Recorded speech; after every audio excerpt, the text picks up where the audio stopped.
5 reasons why the Japanese are so polite. Japan has a population of 126 million, much of which are found in the larger cities of Tokyo, Osaka, Nagoya, and Kobe. With a high density of people crowded into a relatively small space, people have to learn to get along with one another. At the same time, Japan is made up of local Japanese, with very few foreigners among them, so they are also very similar in culture, values, and manners. They have been described as being one nation, one civilization, one language, one culture, and one race, and are actually one of very few countries in today's globalized world to be so homogeneous. Politeness is a typical characteristic of the Japanese that other people admire, and here are 5 possible reasons why. Number 1. Japanese philosophy and religion. For the Japanese, the country and family are considered more important than self. This idea stems from the teachings of Confucius, the Chinese sage who laid down strict codes of conduct, as well as Shinto religious beliefs. For centuries, Japanese have been taught from a young age that they need to be responsible members of their families and their countries and serve others' needs before their own. As a result, the people became obedient and relatively passive, used to having their lives regulated by rules.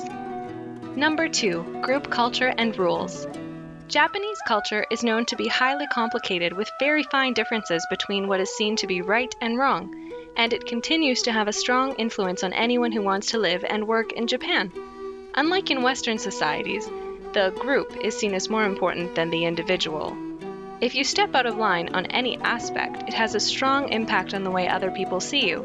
Your basic character and values are at stake if they judge you negatively. This is reflected very clearly in the Japanese language itself, which has both a formal and a casual form, and which makes learning Japanese very difficult for outsiders.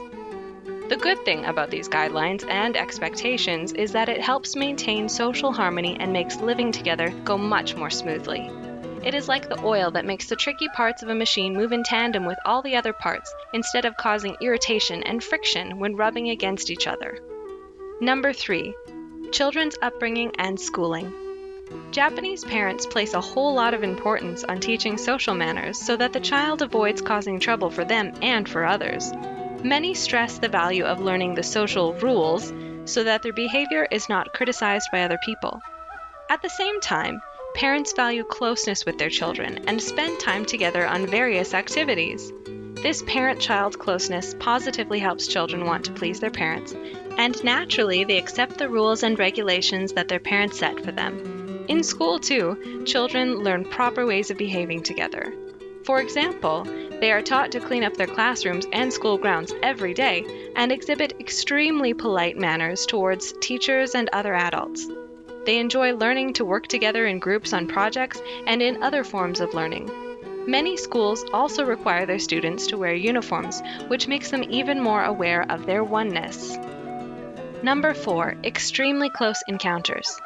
Rules guide the way the Japanese live and interact with others, and everyone is generally very polite to each other, no matter if you are friends or strangers. They try to avoid all kinds of conflict, especially in the public eye. This is partly because there is so little personal space available in the overcrowded cities, and people know they need to cooperate and respect others to make life flow more smoothly for themselves. For example, if you talk loudly into your mobile phone while riding a packed train to work, you are very likely to annoy other commuters. If you smell bad or dress sloppily, you will have that same effect as well. Number 5. Individual status and the formal pecking order. The way a Japanese uses everyday language clearly shows who they are and who they speak to. There are formal rules for speaking differently to different people depending on their age and relationship to you. Even a simple greeting like, "Good morning," can be formal or informal depending on who you say it to and when. For example, the older members of a family, like a grandmother or father, must be addressed in the formal form to show their importance in the group. This goes for the boss of your company or colleagues holding a higher title than you, unless you don't mind being instantly fired. Even bowing to another person to say thank you, already considered to be very respectful in other cultures, has different rules for levels, depending on who is doing the bowing or is being bowed to.